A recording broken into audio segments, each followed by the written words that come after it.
उत्पात news 18 Lokmat. तर संपूर्ण पश्चिम महाराष्ट्राचं लक्ष लागलेल्या भीमा साखर कारखान्याच्या निवडणुकीमध्ये खासदार धनंजय महाडिक यांना हॅट्रिक करण्याचा विश्वास त्यांनी व्यक्त केलाय। भीमा सहकारी साखर कारखान्याच्या 15 जागांसाठी मतदान सुरू आहे।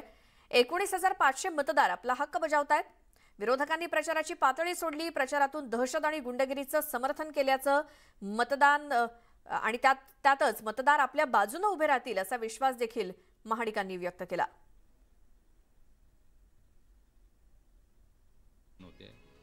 आज पुळूज या गावी माझं ग्रामदैवत लिंगेश्वर महाराजांचं दर्शन घेऊन मी मतदान केलेलं आहे। 10 वर्षापूर्वी आम्ही या 3 तालुक्यातल्या शेतकऱ्यांच्या समोर जाऊन एक विजन डॉक्युमेंट आम्ही त्यांच्यासमोर ठेवलं होतं, कारखान्याच्या विकासाचं, त्यांच्या विकासाचं, त्यांच्या परिवाराच्या विकासाचं।